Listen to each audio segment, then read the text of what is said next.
Bismillahirrahmanirrahim. Selamat bergabung di channel Tadarus Kuantum, channel yang khusus membahas kuantum dan seluk-beluknya. Pada video TK-15, saya akan menjelaskan hamburan kuantum satu dimensi. Jika kita berada di suatu daerah yang jauh dari keramaian atau daerah yang terisolir, dan kemudian kita berada di dekat benteng yang besar dan tinggi, nah kita tidak mempunyai perangkat untuk memanjat, kita tidak mempunyai kunci pintu untuk masuk ke dalam benteng, dan kita tidak mempunyai ilmu meringankan tubuh. Ya, nah pertanyaannya, bagaimana kita mengetahui isi benteng tersebut? Ya, nah, tentu kita tidak boleh kehilangan akal begitu ya. Nah, maka cara yang mudah itu adalah kita mengambil batu-batu kecil di sekitar benteng dan kemudian melemparkannya ya. Melemparkan ke dalam benteng berkali-kali begitu ya. Nah, itu. Nah, maka kemudian kita tunggu respon ya dari dalam benteng. Jika dari dalam benteng itu terdengar suara wek wek wek wek, maka pasti ya, di dalam benteng itu ada sekumpulan bebek ya, atau terdengar suara mbek mbek gitu, maka di dalam benteng itu pasti terjadi segerombolan kambing gitu ya. Nah, atau terdengar suara ayam ya. Nah, cara ini itu lazim ya digunakan oleh para ilmuwan, dalam hal ini fisikawan ya, yaitu untuk memahami struktur atom ya. Kita tidak bisa mengecil dan kemudian menyelinap ke dalam atom ya. Nah, maka yang kita lakukan adalah menembaki atom itu ya, dan kemudian melihat responnya ya. Jadi melihat hamburan yang terjadi. Kita pasang detektor keliling ya, membentuk sudut, dan kemudian kita plot hasil katakanlah intensitas hamburan begitu. Nah, dari situ kemudian kita analisa struktur atomnya itu akan berbentuk seperti ini ya. Nah, jadi itu ide dasar dari hamburan ya.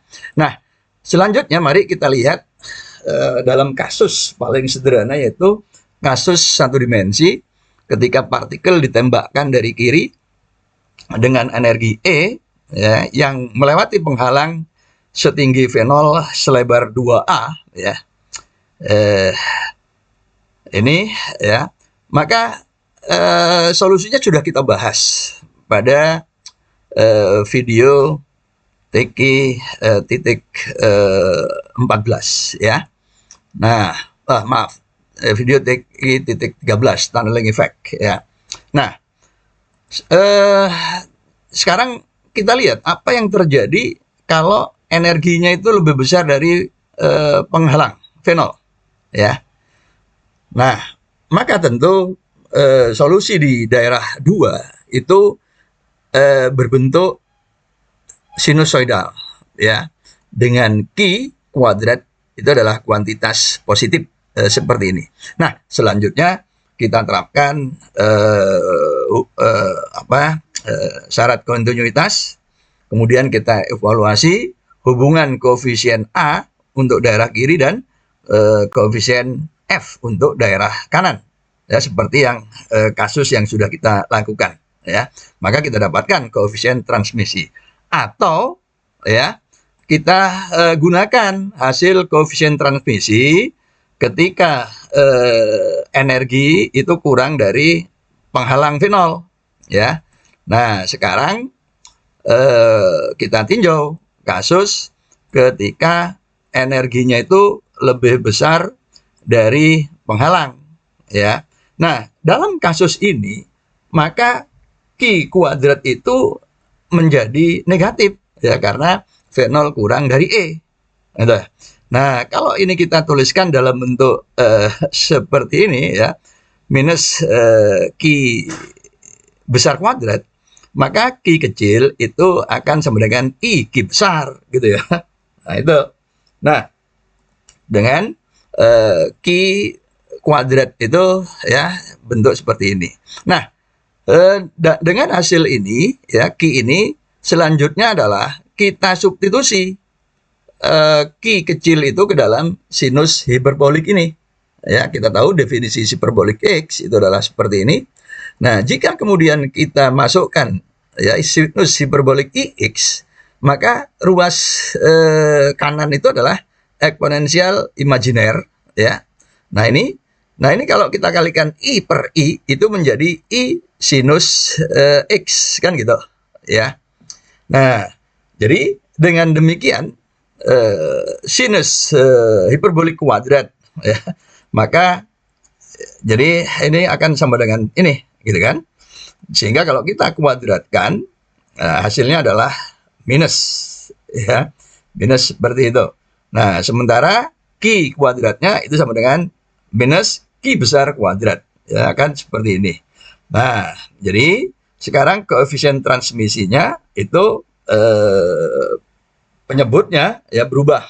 Itu ada dua perubahan, sinus hiperbolik menjadi sinus, kemudian K kuadrat plus menjadi K kuadrat minus ya. Nah, jadi ini koefisien transmisinya ya sekarang. Nah, dari koefisien transmisi ini ya secara umum tentu hasilnya itu tidak sama dengan 1 ya. Jadi artinya meskipun energi partikel itu lebih besar dari penghalang ya, di dalam kasus kuantum itu tidak semua partikel itu diteruskan ya. Ada yang dipantulkan. Nah, ini berbeda dari kasus klasik. Di dalam kasus klasik, T-nya itu pasti 1.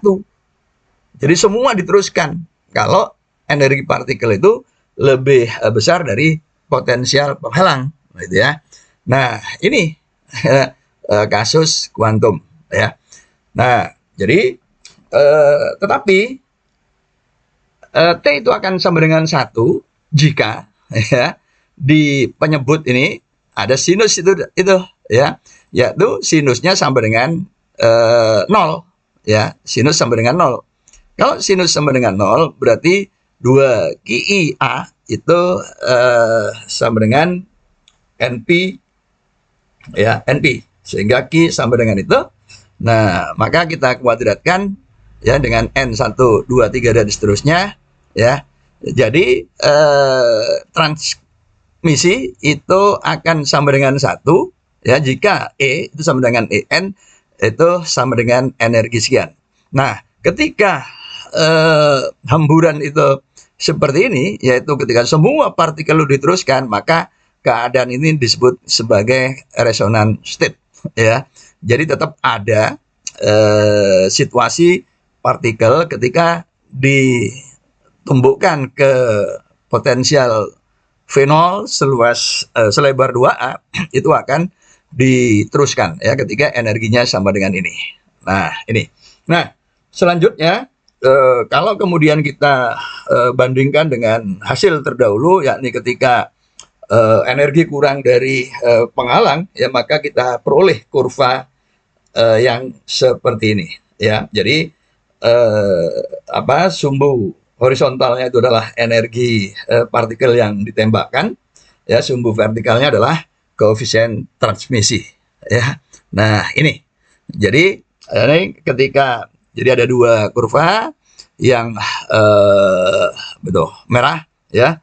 Itu ketika tinggi penghalang itu 0,1 elektron volt.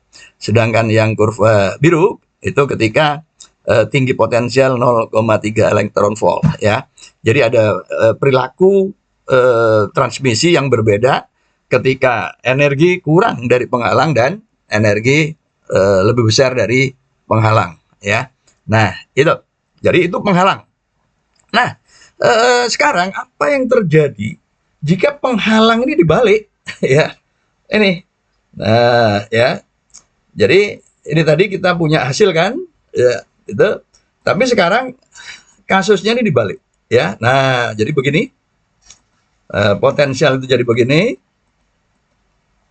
Nah, ini jadi sumur, ya, jadi sumur, gitu. Sedalam V0.